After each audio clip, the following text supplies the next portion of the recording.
Cameroon, Bandung, Africa, Bandung, to the world, Bandung. Your Bamenda man, your Ekona man, your Giman, your Bakuri man, I'm proudly so your Anglophone brother. Hello there, welcome on this platform. Les amis, Luka Manuela Fenou. Manuela Fenou, c'est quoi? Ou c'est qui sort, les amis? C'est cette jeune judoka. Il y a de cela 3 ans, elle était en pleine compétition au Cameroun, à Yaoundé. Elle a fait un incident grave ici au niveau de la nuque. Elle est mal tombée et elle est à l'hôpital. Et on nous apprend que c'est la fédération, du moins à travers la sortie de la fédération camerounaise de judo, qu'ils ont amené Manuela à l'hôpital. Et de toute façon, elle est restée dans un état très critique. Donc, elle est tétraplégique depuis plus de 3 ans aujourd'hui. Et à travers le reportage réalisé par Annette Ikono, elle est journaliste sur la chaîne Vision 4, on a compris tout ce qui s'est passé et la pression a donc monté. Et grâce à cette pression, il y a eu beaucoup d'appels. Le ministre de la Santé publique, Madaouda Malachi, a réagi. Il a donc envoyé l'ambulance devant la maison. On a pris Manuela, on l'a amenée à l'hôpital général où elle est sur soins intensifs. Mais apparemment, la situation est tellement compliquée qu'il faut l'évacuer. Qu'est-ce qui s'est passé? Je viens de vous relater, les amis. Mais autre chose maintenant, c'est que hier, moi y compris, je me suis trompé en publiant le screenshot de Annette Ikono. Annette Ikono explique qu'après son reportage, le ministre et beaucoup de personnes l'ont appelé. Et qu'il y a un journaliste à Yaoundé qui l'a appelé. Et comme elle connaît le journaliste, elle n'a pas vérifié si ça voit ou pas. Elle a donc donné le numéro parce que le journaliste l'a appelé et a insisté.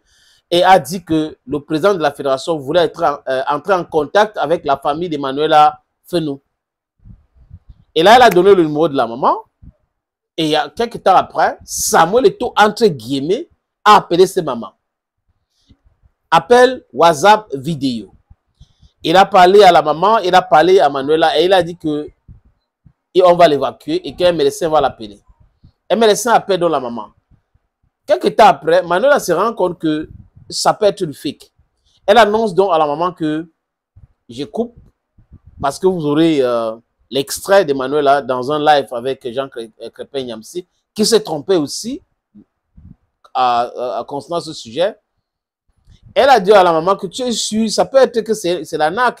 La mère dit non, c'est Eto'o, il m'a parlé au téléphone, on a parlé ensemble, et autres. Et les amis, l'information qu'on vient d'avoir maintenant, c'est quoi? Que c'était un fake. C'était pas Samuel Eto'o fils, ce sont des arnaqueurs qui ont appelé ces mamans-là. Peut-être que le but, c'est de mettre la pression sur Samuel Eto'o fils. Peut-être qu'il va réagir, mais il n'a pas encore réagi et que ce n'est pas lui qui a appelé cette maman pour dire que oui, je vais évacuer ta fille, on va prendre soin d'elle. Ce n'est pas lui, les amis. Ce sont des arnaqueurs.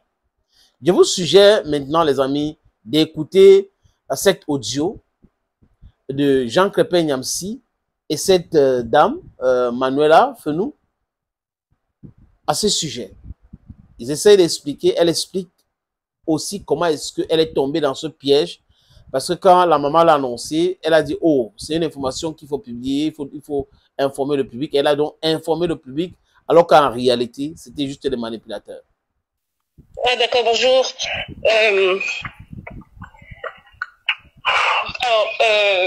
Hier, après le travail qu'on a abattu, mes collègues et moi à Vision 4 sur le cas Manila, depuis 2 jours, parce qu'il faut noter que c'est mercredi que le reportage est passé, depuis 2 jours, on a reçu pas mal, j'ai personnellement reçu pas mal de messages, d'appels venant des personnes qui se présentaient comme tout le monde. Ça va du jeune Camerounais simple, du petit Camerounais, aux très hautes personnalités, avec toujours le même discours, on veut entrer en contact avec la famille, on va apporter notre soutien et tout. Et j'ai toujours fait l'effort de ne pas m'emporter parce que je connais un peu les réseaux sociaux et je sais que des personnes de mauvaise foi peuvent facilement essayer d'entrer dans l'affaire juste pour manipuler ou alors pour arnaquer même à la fin, on ne sait jamais. Du coup, j'ai toujours essayé de faire le tri, mais hier, malheureusement, j'ai fauté. Je dis que j'ai fauté parce que j'ai reçu en fin de journée un appel d'une personne qui s'est présentée comme un journaliste que je connais sur les réseaux sociaux. Je ne connais pas personnellement dans la vie. Donc, il s'est présenté comme tel. La personne a insisté. Il m'a appelé 3-4 fois et m'a fait comprendre qu'il fallait qu'on parle. C'était urgent et tout. J'étais très occupée, mais bon, à un moment donné, il m'a dit que le président de la Fédération camerounaise de football, Samuel Eto'o, souhaitait entrer en contact avec la famille. J'ai dit OK. Bon, là, quand même, j'ai donné le numéro de la dame. J'ai donné le numéro de la dame et à la personne m'a... Mais il faut aussi préciser que tu m'as demandé de confirmer, de vérifier l'information. Oui, 2 secondes, s'il te plaît, Crétin. Okay. Je disais donc que j'ai donné le numéro de la dame au monsieur en question en me disant, bon, si c'est lui, c'est bon. Après, quand on a parlé, tu m'as rappelé tout de suite après. Et quand on a parlé, je t'ai dit, voilà ce qui se passe, il faudrait, s'il te plaît, vérifier l'information, effectivement. Malheureusement, à l'instant, tu n'as pas pu rentrer en contact avec le président de la fédération pour confirmer l'information. Sauf que, moi, quand je suis en train de rentrer, je reçois l'appel de la maman. Je reçois l'appel de la maman qui est toute excitée, toute en joie, et qui me dit qu'elle vient de recevoir un appel de Samuel Eto'o.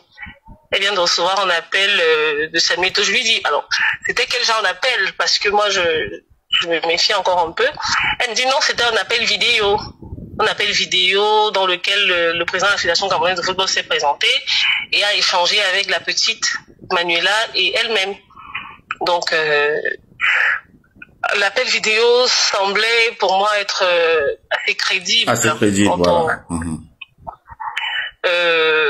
Ils ont longuement discuté. Je suis même allée jusqu'à demander le temps de conversation parce que je me suis dit que bon, si c'était des hackers et tout, c'est souvent des petits flashs qu'ils font juste pour assurer. Après, l'appel finit en audio. Elle m'a dit que non, toute la durée de l'appel était en vidéo et ils ont longuement échangé. Le président de la Fédération camerounaise de football a dit que il enverrait dès demain, donc aujourd'hui, son médecin auprès d'elle. Et elle a renchéri en me disant, quelques minutes après cet appel-là, quelques dizaines de minutes après, il y a un monsieur qui a appelé, se présentant comme étant un médecin envoyé par le président de la Fédération camerounaise de football. Il a donné un nom qui semble connu. Et il a dit que voilà, il devait venir aujourd'hui s'enquérir de l'état de l'enfant et faire tout le nécessaire pour l'évacuation dans les brefs délais. Donc, c'est ce qui m'a motivé, on va dire ça comme ça, à faire cette publication. Parce que j'avais la garantie de la maman, j'avais la confirmation de la maman et tout. J'ai donc fait la publication pour annoncer que le président de la FECAFOOT a décidé de s'occuper de l'évacuation de la petite. Ce qui pour moi était une bonne chose et je ne peux pas couvrir une actualité comme celle-là. Exactement. Ne pas parler, ne pas vanter les bienfaits de certaines personnes. Le ministre de la Santé a décidé de prendre en charge la petite. J'ai fait un reportage dessus. Si le président de la Fédération camerounaise de football est touché par l'affaire et décide de réagir, je pense pour moi qu'il n'est que normal d'informer l'opinion publique sur les bonnes actions entreprises par tout le monde qui aura été touché par mon reportage à la fin. Donc j'étais très surprise ce matin quand je me réveille et que je reçois d'abord, je vois que tu as essayé de m'appeler. Par la suite, je reçois un appel de ma hiérarchie qui me fait comprendre que tu es rentré en contact avec eux et que l'information sur la prise en charge de l'évacuation de Samuel Eto'o pourrait ne pas être vraie. Donc je t'ai rappelé tout de suite et puis voilà. J'ai rappelé la mère et là je vais te transférer le message de la mère. Je peux te garantir que jusqu'à présent la mère ne croit pas. La mère ne croit pas. Elle ne croit pas que... La mère ne croit pas que c'est pas Samuel Eto'o. Elle m'a fait un message pour me dire que mais non, Madame Annette, c'est Samuel Eto'o, j'ai parlé avec lui et tout, et puis le médecin m'a appelé. Donc pour elle, c'est pas possible que ce soit pas lui, quoi. Et en fait, moi, je sais même pas. Je m'en veux un peu parce que j'aurais peut-être dû vérifier un peu. Non, plus tu ne pouvais pas savoir. Mais notre son est tombé dans, puisque moi, j'ai confirmé l'information sur ma page. Tout à fait. Et que moi, si je confirme l'information sur ma page, les gens sachant que je suis proche de Samuel, donc voilà, j'ai donné une crédibilité à cette information. Mais bon, il faut dire qu'avant de donner quand même l'information sur ma page, malheureusement, j'ai encore essayé de joindre le président de la FECAFOOT pour être sûr que, effectivement, est-ce qu'il a eu la maman de Manuela Fenou au téléphone? Est-ce qu'il a eu ceci? Bon, moi aussi, je suis parti sur la base de la crédibilité de l'information, du traitement de l'information que tu as pu publier sur la page et surtout le travail abattu par ton équipe, ton média et toi. Donc je me suis dit non, tu ne peux pas tomber dans une voilà. Et surtout voilà, toi tu as l'information parce que oui, tu protèges la personne, mais moi je veux le dire clair et net, c'est Paul Désir Bia qui appelle Madame Annette Ikono pour demander le contact de Madame la maman de Manuela Fenou. Donc Paul Désir Bia qui est connecté sur ce direct. Paul Désir, si tu peux monter par rapport à ça, parce que pour moi ça est-ce que le président de la FECAFOOT t'a demandé le contact de Madame de la maman de Manuela Fenou? Est-ce que tu es en contact avec le président de la FECAFOOT qui t'a demandé le numéro de la maman de Manuela Fenou et que Madame Annette Ikono de Vision 4 t'a remis le numéro?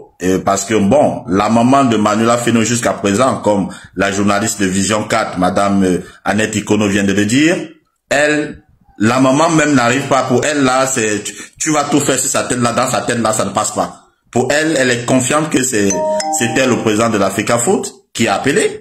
Et que voilà, et surtout que après l'appel, le médecin appelle par derrière. Donc voilà, ça confirmait tout ce que bon. Ici, il y a que Paul Désir, je ne sais pas si c'est une autre personne aussi, un fake.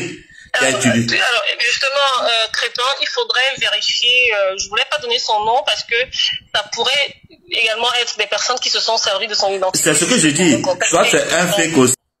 Donc en réalité les amis, après avoir écouté cela, vous comprenez que ce n'est pas Samuel Eto'o et que ce sont des arnaqueurs. Mais je ne comprends pas comment les gens peuvent jouer avec quelque chose de très sérieux comme ça. On est en train de parler d'une situation d'une fille qui est tétraplégique, qui est malade depuis très longtemps, qui a été abandonnée par la Fédération camerounaise de judoka, qui a été abandonnée par le ministère de football. Bref, on dit que c'est le ministère des Sports. Et les gens rigolent comme ça avec une situation. Une telle situation, c'est une situation très grave. On peut rigoler avec tout, mais sauf la situation, au cas de maladie. Vous appelez quelqu'un avec l'intelligence artificielle et la personne pense que c'est Samuel Eto'o. C'est pas sérieux. Peut-être la méthode, c'est de mettre la pression sur Eto'o, mais Malaouda Malachi, le gouvernement, du moins le ministère de la Santé, n'a pas fait comme le ministère des Sports, qui est devenu le ministère de Football. Et il a été prompt à réagir pour régler ce problème. Thank you, friends. Bye for now. Cameroon, Bandung, Africa, Bandung, to the